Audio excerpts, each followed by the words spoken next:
ओम वंदे गौ मातर। मित्रों, ब्रह्मलीन संत श्री डोंगरे जी महाराज द्वारा रचित ग्रंथ श्रीमद् भागवत रहस्य का पठन कर रहे हैं। आज हम इस ग्रंथ के अंतिम अंक और अंतिम स्कंद यानी कि द्वादश स्कंद है और इसका एक ही अंक होगा, तो आज हम वहाँ पहुँच चुके हैं। मित्रों, अभी तक हमने जो कथा पढ़ी है उसमें हमने अंत में श्री कृष्ण जो अपने यदुवंश का पूरा जो विनाश करते हैं वो विनाश लीला पूरी विस्तार से नहीं बताई है, क्योंकि विनाश लीला भी बड़ी रौद्र रूप वाली है जो हम पढ़ नहीं पाएंगे, और पढ़ेंगे तो हम जब उनकी विरह लीला में इतने रोए हैं तो आगे कितना रोना है वो तो कोई अंतहीन है। इसलिए वो विस्तार से वर्णन डोंगरे जी महाराज ने नहीं किया है। भागवत में भी उसका विस्तार से बहुत अधिक वर्णन नहीं मिलता है, तो ये संक्षिप्त वर्णन दिया गया कि हाँ बस ऐसा हो गया, इसी में मान लो, क्योंकि ज़्यादा पढ़ने जाओगे बस इतना अपने मन से समझ लो कि जब ईश्वर, जिनको हम ईश्वर मानते हैं, अवतारी पुरुष जब दुखों से नहीं बचे, पीड़ाओं से नहीं बच पाए, तो हम जैसे सामान्य मनुष्यों की तो कोई स्थिति बनती नहीं कि हम दुख और पीड़ा से संसार में आके बच जाएं। तो आज की कथा आगे पढ़ाने से पहले मंगलाचरण कर लेते हैं। श्री कृष्ण गोविंद हरे मुरारी हे नाथ नारायण वासुदेवाय। जय श्री कृष्ण। मित्रों, और आप इस कथा को यदि साथ में सुनना चाहते हैं, क्योंकि आज इसका अंतिम अंक है, साथ में सुनना चाहते हैं, तो इसी वीडियो के डिस्क्रिप्शन में आपको डोंगरे जी की भागवत का पूरा प्लेलिस्ट मिल जाएगा। आप पूरी कथा साथ में भी पढ़ सकते हैं। तो आज की जो कथा है वो कलयुग का संक्षिप्त वर्णन है, परीक्षित की परम गति और भागवत महिमा क्या है, भागवत की महिमा है उसको हम संक्षिप्त में देखेंगे। चलिए आगे बढ़ते हैं। 12वां स्कंद, द्वादश स्कंद, यहाँ द्वादश स्कंद लिखा जाता है। श्री कृष्णाय नमः। पढ़ने में थोड़ा सा अब क्या है ना कि जब कोई चीज़ पूरी होती है, समाप्त तो कभी कथा होती नहीं है, क्योंकि हरि अनंत हरि कथा अनंता, तो कथा तो कभी समाप्त नहीं होती है। पर कहते हैं जब एक पुस्तक के अंतिम पृष्ठ की ओर जाते हैं तो कुछ मन की बातें बदलने लग जाती हैं। कुछ वैसे ही बात है, क्योंकि अब इस पुस्तक में कुछ गिने चुने पृष्ठ बचे हैं और ये बस इसमें अंतिम 2 पृष्ठ वही है, बस ये इतने से पृष्ठ बचे हैं। कितने हैं? 2-4 हैं, बस उतने ही हैं, क्योंकि अभी हम पढ़ रहे हैं 1067 पृष्ठ पर आ गए और 72 पृष्ठ हैं पूरे इसमें। चलिए आगे बढ़ते हैं। 12वें स्कंद में आश्रय लीला है। भागवत का प्रतिपाद्य तत्व आश्रय ही है। राजा परीक्षित ने पूछा, अब इस पृथ्वी पर किसका राज्य होगा? तो सुखदेव जी ने कहा, जरासंध के पिता बृहद्रथ के वंश का अंतिम राजा होगा पुरंजय, और उसकी मंत्री का नाम होगा शुनक। वह अपने स्वामी को मारकर अपने पुत्र प्रद्योत को राज सिंहासन पर बिठाएगा। बाद में इस भारत खंड में नंद, चंद्रगुप्त, अशोक आदि राजा होंगे। उनके बाद 8 हेवन तथा 10 गोरे राजा राज्य करेंगे। कलयुग के छलिया राजनीतिज्ञ भारत के टुकड़े टुकड़े करके देश को छिन्न भिन्न कर देंगे। कलयुग के दुष्ट शासक गायों की हत्या करेंगे।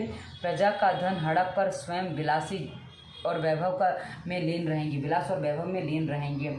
कलयुग के ब्राह्मण वेद तथा संध्या से विहीन हो जाएंगे। अपने कुटुंब मात्र का पालन पोषण करना ही चतुराई मानी जाएगी। और धर्म का सेवन मात्र कीर्ति के हेतु किया जाएगा।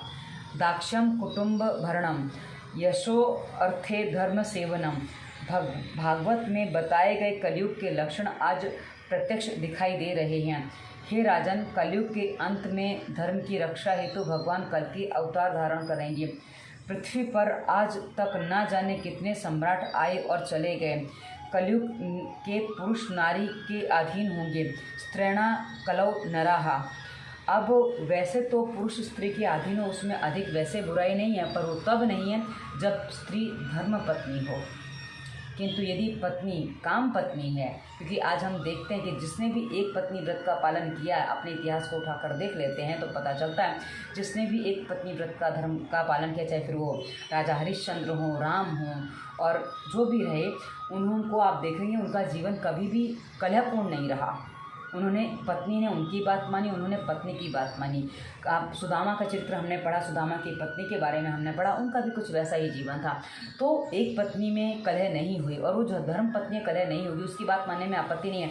किंतु काम पत्नी है, जो भड़काती है, जो उल्टी सीधी चीज़ें बताती है, उसकी बात ही आजकल मानी जाती है। क्योंकि हम देखते हैं घर में 2-3 बहुएं, जिस घर में हो आप देखिए, जो बहू सीधी सादी हो, अच्छे काम करने वाली, उसको कोई गिनता नहीं है, पर जो फैशनेबल हो, तीखी तर्रार हो, उसको ही सब दास्ता करते हैं और उसी को सब उससे डरते भी हैं और उसको कुछ कोई कहता भी नहीं है। और जो सीधी सादी, उसको सबकी बातें सुननी पड़ जाती हैं। तो ये स्थिति बन जाती है और यही आज की स्थिति भयंकर और विनाशकारी है। मनुष्य को चाहिए कि वो अपनी स्वार्थ सिद्धि के लिए किसी का द्रोह ना करे। इस स्कंध में कलयुग के लक्षण, दोष तथा उससे बचने के उपाय बताए गए हैं। सबसे श्रेष्ठ उपाय है भगवान के नाम का कीर्तन करना। कलयुग के कई दोष होने पर भी एक लाभ है। कलयुग में जो भी कृष्ण कीर्तन करेगा उसके घर कलयुग कभी नहीं आएगा। कलयुग से बचने का एकमात्र उपाय है कृष्ण कीर्तन। सुखदेव जी कहते हैं, हे राजन, कलयुग में के अपलक्षण अनेक हैं, किंतु श्री कृष्ण कीर्तन करने से सभी दोषों को, पापों से छूटकर प्रभु को पाया जा सकता है। अब इस बात को इतने से ही समझ लीजिए मित्रों कि अभी हम जो जीवन जी रहे हैं, हम केवल नाम स्मरण करके सब कुछ कर सकते हैं, सब कुछ पा सकते हैं, पर नाम स्मरण में हमारा मन भी जाना चाहिए। ऐसा नहीं कि खाली राम नाम जपना, पराया माल अपना वाला का हिस्सा नहीं होना चाहिए। हाँ, सतयुग में विष्णु के ध्यान से, त्रेता युग में यज्ञों से, द्वापर में विधि पूर्वक विष्णु पूजा से जो फल मिलता था, वही फल कलयुग में भगवान के नाम कीर्तन मात्र से मिलता है। मनुष्य के समय परमेश्वर का ध्यान, मृत्यु के समय परमेश्वर का ध्यान करने से जो जीव को अपने स्वरूप में समाहित कर देते हैं, हे राजन, तुम आसन्न मृत्यु हो, अतः अपने हृदय में भगवान केशव की स्थापना करो, वे तुम्हें परम गति प्रदान करेंगे। हे राजन, जन्म, जरा और मृत्यु शरीर के धर्म हैं, आत्मा के नहीं। आत्मा तो अजर और अमर है, सो मैं मर जाऊंगा ऐसी पशु बुद्धि का त्याग करो। घट फूट जाने पर उसमें समाया हुआ आकाश महाआकाश में जाकर मिल जाता है। इसी प्रकार देहोत्सर्ग होने पर जीव ब्रह्ममय हो जाता है। अब माना कि जैसे एक घट है, मिट्टी का, यदि इसमें आकाश दिखाई देता है तो इसमें इसको घट आकाश कहा जाता है। यदि यह घट फूट जाएगा तो वो आकाश में मिल जाएगा, क्या आपत्ति है। तो वही वाली बात यहाँ बताई गई है। राजन, आज तक्षक तुझे डसने आएगा, वह तेरे शरीर को मार सकेगा, आत्मा को नहीं। तुम्हारी आत्मा तो परमात्मा में जा मिलेगी। तुम शरीर से भिन्न हो, आत्मा परमात्मा का अंश है। अहम ब्रह्म परम धामम ब्रह्माहम परम पदम। राजन, मैं ही परमात्मा रूप ब्रह्म हूँ और परम पद रूप ब्रह्म भी मैं हूँ। ऐसा सोचकर अपनी आत्मा को ब्रह्म से जोड़ लो। तक्षक काल भी श्री कृष्ण का अंश है। तक्षक जो है वो भी श्री कृष्ण का ही रूप है, उसमें कुछ अलग नहीं है। तो बताएं, तक्षक काल भी श्री कृष्ण का ही अंश है। शरीर नाशवान है, आत्मा तो अमर है। जब तक मैं यहाँ हूँ तब तक तक्षक नहीं आएगा। सो यदि तुम और कुछ सुनना चाहते हो तो सुनने की इच्छा रखते हो तो मुझे वह बताओ। परीक्षित ने कहा, महाराज, आपने मुझे व्यापक ब्रह्म के दर्शन कराए हैं, सो मैं निर्भय हो गया हूँ। श्रीमद् भागवत श्रवण के 5 फल हैं। प्रथम निर्भयता, द्वितीय निसंदेहता, तृतीय हृदय में प्रभु का साक्षात प्रवेश और चतुर्थ सभी में भगवत दर्शन और पंचम परम प्रेम। और इसमें से मैं आपको बताऊं तो काफ़ी कुछ मुझे मिल चुका है, क्योंकि पढ़ते पढ़ते मैंने कई बार पढ़ा है, पर कहा ना, जितनी बार पढ़ते हैं उतनी बार नए रूप से कुछ और नया समझ में आता है। तो जितना मैं पढ़ती जा रही हूँ उतना अच्छे से समझ में आता जा रहा है। और कहा ना, डर तो ऐसे ही निकल चुका है, डर और संदेह ऐसे समाप्त हो चुके हैं कि अब संदेह नाम की कोई चीज़ बची नहीं। और डर तो कहा ना, मृत्यु से ही डर था, अब समझ लिया है कि भाई कोई संपूर्ण संसार का धन खर्च करके भी एक सांस दे नहीं सकता, और सांस बची तो कोई कुछ कर नहीं सकता। तो जीना है तो जीते रहो और जो काम आए उसको करते रहो। तो वो वाली बात है। और हृदय से प्रभु पर ऐसा विश्वास हो कि कहीं शंका को रत्ती मात्र भी, वो अभी थोड़ी कभी कभी कहीं मन में थोड़ी जो बची वो है, पर हाँ, प्रयास उसको भी हटाने का चल रहा है कि हाँ भाई सब कुछ छोड़ दो। गुरुजी, मैंने 5 फल प्राप्त कर लिए हैं। प्रभु भगवान भागवत का प्रथम स्कंद सुनकर परमात्मा के दक्षिण चरण को, द्वितीय स्कंद सुनने से वाम चरण के, तृतीय स्कंद चौथे स्कंद से को सुनकर दोनों हस्त कमल के, 5वें स्कंद को सुनकर दोनों जंघा के, 5वें 6ठे स्कंद को सुनकर दोनों जंघा के, 7वें स्कंद में के श्रवण से कटी भाग का, 8वें और 9वें स्कंद से प्रभु के विशाल वक्षस्थल के दर्शन हुए हैं। 10वें स्कंद के श्रवण से प्रभु के मुखारविंद और नयनों के दर्शन हुए हैं। 11 स्कंद को सुनकर श्रीनाथ जी का ऊपर का उठा हुआ हस्त दिखाई दिया, मतलब जो हाथ ऊपर ईश्वर का आ रहा है ऐसा आभास होता है। 12वें स्कंद के श्रवण से मुझे लग रहा है कि श्री कृष्ण दोनों हाथों से मुझे बुला रहे हैं। उन्होंने अपनी बाहें फैला दी हैं कि आजा मेरे पास। अब तो मैं प्रभु का ध्यान ही धर रहा हूँ, मैं उनकी ही शरण में हूँ। मुझे सर्वत्र वे ही दिखाई दे रहे हैं। मैं उनके पास जा रहा हूँ, वे मुझे बुला रहे हैं। मैं कृतार्थ हो गया। महाराज, आपने न केवल कथा श्रवण कराया, प्रभु के दर्शन भी मुझे करा दिए। आपने बतलाया कि सारा संसार ब्रह्म रूप है, तक्षक जगत से पृथक नहीं है, वह भी जगत ब्रह्म रूप ही है। मैं आपको बार बार प्रणाम करता हूँ, आपने मुझ पर बड़ा उपकार किया है। सुखदेव जी ने कहा, राजन, तुम्हारे साथ मैं भी कृतार्थ हो गया, क्योंकि मुझे भी कथा श्रवण का लाभ मिला है। जब हम बोलते हैं तो हम सुनते भी तो हैं भाई, बोलना हमारे सुनने के साथ होता है। तो तुमने तो सुनी, तो मैंने भी साथ में सुनी। तुम्हारे कारण मैं भी प्रभु में लीन हो सका, वे मेरे हृदय में विराजमान हुए हैं। राजन, मैं अब आगे का कोई प्रसंग देखना नहीं चाहता। यदि कोई शंका हो तो पूछ सकते हो। ब्रह्मनिष्ठ होने के कारण मेरी दृष्टि तक्षक के विष को अमृत बना देगी। मतलब तुम चाहो तो मैं वो भी कर सकता हूँ कि तक्षक का डसना तुम्हें काम नहीं करेगा, वो उसका विष नहीं रहेगा। किंतु परीक्षित ने गुरुदेव को वंदन किया और कहा, अब मेरे मन में कोई शंका शेष नहीं है। आपकी कृपा से मैं निर्लेप और निर्भय हो गया हूँ। सुखदेव जी ने जाने की अनुमति चाही तो राजा ने उनकी पूजा करने की इच्छा व्यक्त की। राजा ने सुखदेव जी की पूजा की तो उन्होंने राजा के मस्तक पर अपना वरद हस्त रखा। उसी क्षण राजा को परमात्मा के दर्शन हुए और ब्रह्म के साथ वे एक हो गए। सत्र में भाग ले रहे सभी महर्षियों को परम आश्चर्य हुआ। व्यास जी विचार करते हैं कि मैंने अपने पुत्र को भागवत का अभ्यास कराया, किंतु जो तत्व सुखदेव जी जान सके वह तो मैं कभी जान ही नहीं पाया हूँ। व्यास जी ने सुखदेव जी को प्रणाम किया। गुरुदेव सुखदेव जी अंतर्ध्यान हो गए। व्यास जी ने सुखदेव जी को प्रणाम किया है। आप देखिए, पिता पुत्र को प्रणाम कर रहा है, क्योंकि शरीर से तो वही स्थिति है, लेकिन यहाँ अब पिता पुत्र नहीं बचे हैं। वो व्यासपीठ पर थे सुखदेव जी और वो कथा सुन रहे थे। व्यास जी जो हमने आरंभ में पढ़ा था ना, तो कथा सुन रहे थे। तो मित्रों, कुछ बातें ऐसी हैं जो रोंगटे खड़े कर देती। जब आप सुनो ना, पढ़ो तो रोंगटे खड़े हो जाते हैं कि ये कथा पढ़ते मेरे ना जाने कितनी बार रोंगटे खड़े हुए हैं, तो बात आ जाती है। राजा परीक्षित के शरीर में से एक ज्योति प्रकट हुई और महाज्योति के साथ जाकर मिल गई। तक्षक ने आकर राजा को दंश दिया, किंतु वे तो कब के भगवान के धाम सिधार चुके थे। परीक्षित की भांति काल के आगमन से पूर्व ही परम धाम को जाने वाले धन्य हैं। सूत जी कहते हैं, परीक्षित का मोक्ष मैंने स्वयं देखा था। इस प्रकार सभी पापों के नाशकर्ता और इंद्रियों के नियंता भगवान श्रीहरि भगवान भागवत में वर्णन है। उन्हीं का वर्णन भागवत में है। किसका? जो सबका नियंता है। कथा सुनकर जीवन में उतारोगे तो कथा श्रवण सार्थक होगी। सत्कर्म का कोई अंत नहीं होता, जीवन के अंत तक सत्कर्म करते रहो। कथा श्रवण के समय वक्ता और श्रोता के जाने अनजाने कुछ दोष हो जाने की संभावना होती है। अतः 3 बार श्री हरे नमः, श्री हरे नमः, श्री हरे नमः इस प्रकार बोलो। ऐसा जप करने से सभी दोष जल जाएंगे।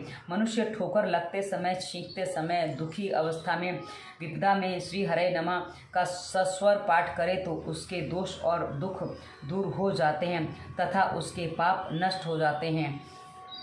अंत में जिसका नाम संकीर्तन सभी पापों का नाश करता है और जिसके किए गए प्रणाम सभी दुखों को शांत करते हैं, उस परमात्मा को श्री हरि को हम प्रणाम करें। नाम संकीर्तन यस्य सर्व पाप प्रणाशनम प्रणामो दुख शमनस्तम नमामि हरिम परम।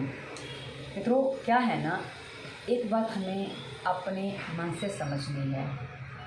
कई बार मुझसे किसी ने पूछा तो मैं एक ही बात कहती कि मृत्यु क्या होती है, मृत्यु और मोक्ष में क्या भेद है। जब मृत्यु आए इच्छा बाकी है तो समझो मृत्यु आई है, और जब इच्छाएं पूरी हो चुकी हैं यानी कि इच्छा बची नहीं है तो मोक्ष हो गया है। इच्छा नहीं बची, सार हम इतने में समझ सकते हैं, पर ये इच्छा बचे नहीं उसके लिए हमें बहुत कुछ करना होता, उसके लिए पूरी भागवत की कथा कही गई है। अब हम इस भागवत की जो महिमा है उसको ज़रा पढ़ लेते हैं कि जो लोग सदा अपने घर में भागवत शास्त्र का पठन पूजन करते हैं वे मानो एक कल्प तक के लिए संपूर्ण देवताओं को तृप्त करते हैं।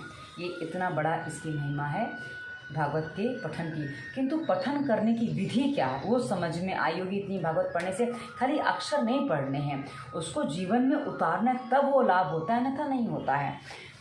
जहाँ नित्य मेरी कथा होती है वहाँ वैष्णव गण प्रत्यक्ष एवं परोक्ष भी विद्यमान होते हैं।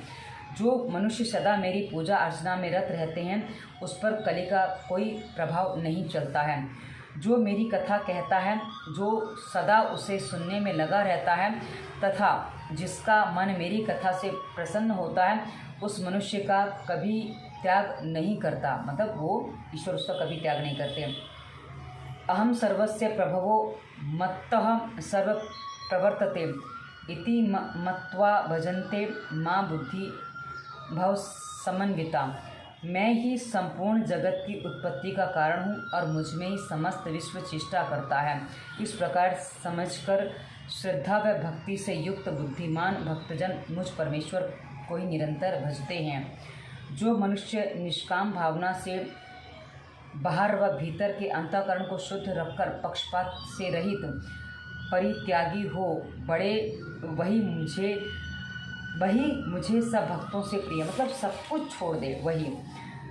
अब ये जो हमने पहले पढ़ा था ना, जब व्यास जी ने अपने जो श्लोक दिए थे कि जंगल में जाकर गाना, इनका गान करना ताकि शुकदेव जी आकर्षित होकर इनका गान करने लौटाएं, ऐसे जो जो 2 श्लोक दिए थे ना, उनका भाषांतर पुनः आ रहा है। श्री कृष्ण गोप बालकों के साथ वृंदावन में प्रवेश कर रहे हैं। उन्होंने मस्तक पर मोर मुकुट धारण किया है और कानों पर कनेर के पीले पीले पुष्प, शरीर पर पीला पीतांबर और गले में 5 प्रकार की सुगंधित पुष्पों से बनी वैजंती माला पहनी है। रंगमंच पर अभिनय करने वाले श्रेष्ठ नट जैसा अति सुंदर वेश है। बांसुरी के छिद्रों को वे अपने अधरामृत से भर रहे हैं। उनके पीछे पीछे गोप बालक उनकी लोक पावन कीर्ति का गान कर रहे हैं। इस प्रकार वैकुंठ से भी श्रेष्ठ यह वृंदावन धाम उनके चरण चिन्हों से अधिक रमणीय बन रहा है। कितना सुंदर चित्रण की है। अब ये 4 पंक्तियां हैं। नव निकुंज के लिए ब्रज में एक प्राण द्वैदेही भये, ब्रजभानु जू सुंदर गौर भई, घनश्याम जू श्याम सनेही भये। मतलब एक बने यशोदा के लड़ायते, एक की कीरति जू महतारी, 2 निकुंज में बिहरे, ब्रज कुंज बिहारिन कुंज बिहारी। ब्रज कुंज बिहारिन कौन है? राधा रानी, और कुंज बिहारी हमारे मुरली मनोहर। अब यहाँ आरती है। ओम स्वामी जय जगदीश हरे। हम आरती तो आप अपने घर में कर लीजिएगा। मैं एक प्रार्थना आपको सुनाना चाहूँगी जो इस कथा के सार के रूप में इस प्रार्थना को आप समझ सकते हैं कि हे नाथ, अब तो ऐसी कृपा हो कि जीवन निरर्थक जाने ना पाए, यह मन न जाने क्या क्या दिखाए, कुछ बन न पाया मैं मेरे बनाए। संसार में ही आसक्त रहकर दिन रात अपने मतलब की कहकर, सुख के लिए लाखों दुख सहकर ये दिन अभी तक यूं ही बिताए। हे नाथ, अब तो ऐसी कृपा हो कि जीवन निरर्थक जाने ना पाए। ऐसा जगा दो कि फिर सो ना पाऊँ, अपने को निष्काम प्रेमी बनाऊँ, मैं आपको चाहूँ और पाऊँ, संसार का कुछ भय रह ना जाए। हे नाथ, अब तो ऐसी कृपा हो कि जीवन निरर्थक जाने ना पाए। वह योग्यता दो सत्कर्म कर लूँ, अपने हृदय में सद्भाव भर लूँ, नर्तन है साधन भव सिंधु तर लूँ, ऐसा समय फिर आए ना आए। हे नाथ, अब तो ऐसी कृपा हो कि जीवन निरर्थक जाने ना पाए। हे प्रभु, हमें निराभिमानी नहीं बना दो, दारिद्र्य हर लो दानी बना दो, आनंदमय विज्ञानी बना दो, मैं हूँ पथिक है आशा लगाए। ये एक ब्रह्मलीन हो चुके हैं अब तो वो, क्योंकि 2 साल हुए उनको इस संसार से गए। पथिक जी का भजन है। पथिक जी का पूरा नाम, हम तो पथिक जी के नाम से ही जानते हैं उनको, उनका पूरा नाम कुछ और है, पर हाँ पथिक जी का भजन है। और पथिक जी के भजन अधिकांश स्वामी रामदेव जी गाते रहते हैं, उनके वहाँ अधिकतर वही भजन गाए जाते हैं। बड़े सुंदर भजन होते हैं पथिक जी के। तो आज पथिक जी के भजन के साथ हम इस कथा की पूर्णाहुति करते हैं। कथा की पूर्णाहुति एक रूप में होती है मित्रों, जीवन में तो सदैव चलती रहती है। और कहीं ईश्वर के गान की कभी पूर्णाहुति नहीं हो सकती। वो तो हम जितना चिंतन करें, मनन करें, उतना ही विशाल रूप से हमारे भीतर उतरता है। और जितना वो हमारे भीतर विशाल रूप से उतरता है, उतनी ही प्रभु की कृपा का आभास होता है। जब वो आभास होता है ना, तो हमें अपनी भूलें, अपने जो अपराध हुए उनका भान होता है। और जब वो भान होता है तो हमें लगता है कि हमने कुछ नहीं किया है, ईश्वर की कृपा है जो हमें इतना सब कुछ मिला है। किस प्रकार ईश्वर ने हमारे जीवन में परिवर्तन किया, और जो परिवर्तन हमारे लिए नहीं होते तो कदाचित हमारा जीवन ना जाने क्या हो जाता। और क्योंकि मैं अपने जीवन में देखती हूँ कि कैसे मेरे स्थान परिवर्तन हुए, स्थान परिवर्तन नहीं होते तो कदाचित मेरे जीवन में ना जाने क्या क्या दुर्घटनाएं हो सकती थी। वो सब जब मैं विचार करती हूँ, चिंतन करती हूँ, तो ऊपर वाले को बहुत धन्यवाद देती हूँ कि आपने मुझे ना जाने कहाँ से किस किस तरह से बचाया है। मेरी तो कोई सामर्थ्य नहीं थी कुछ कर पाने की, जो सामर्थ्य दी आपने दी। क्योंकि जब पति घर छोड़ के गया तब भी मैं एक ऐसी स्थिति में थी कि मैं क्या करूं। तभी मैंने आपको इसमें बताया था कि मैंने क्या किया। और विस्तार से जानना है तो इसी वीडियो के डिस्क्रिप्शन में मेरे जीवन के अनुभव प्लेलिस्ट मैंने दी हुई है, कैसे कैसे चीज़ें हुई। क्योंकि मैंने जो भी हुआ है, एक बात हमेशा रही कि ईश्वर पर विश्वास हमेशा किया है। जब पति गए थे उनके लौटने की कामना सदैव करती थी कि कैसे भी लौट आए। पर एक बात फिर भी ईश्वर से कहती थी, मैं रोते रोते कहती थी कि मैं जानती हूँ कि मैं क्या कर रही हूँ, मैं तो बच्चा हूँ, जिद करूँगी, और मेरी कौन सी जिद पूरी करनी है नहीं करनी है तो आप जानते हो। क्योंकि मैं आग चाहूँगी, आप मुझे आग नहीं दोगे, मुझे वही दोगे जो मेरे हित में है। पर हाँ, हम बालक हैं, जैसे बालक है ना, दिया जलता हुआ देखता हो तो आग पकड़ने के लिए रोता है, वैसे ही हम भी रोते हैं। पर आप तो वही दोगे जो मेरे हित में है। तो ईश्वर ने सदैव मुझे वही दिया है, इसलिए मुझे कभी ईश्वर से भरोसा उठा नहीं और ना ही कभी उठेगा। हाँ, कभी ऐसा एक बार लगा था जब ऑपरेशन करवाने की मैं तैयार हो गई थी, तो उन्होंने ऐसी स्थिति बना दी कि ऑपरेशन नहीं होगा, 3 हीमोग्लोबिन में ऑपरेशन नहीं हो सकता, डॉक्टर ने मना कर दिया। मतलब दोबारा तो मैं आऊँगी ही नहीं। हाँ, कितनी कृपा बखान करूँ आपकी प्रभु, कोई अंत नहीं है। तो हम कथा को विराम देते हैं, पूर्ण नहीं कर सकते। आज भागवत को हम यही विराम देते हैं। श्री कृष्ण गोविंद हरे मुरारी, हे नाथ नारायण वासुदेवाय। जय श्री कृष्ण मित्रों, धन्यवाद, वंदे मातरम।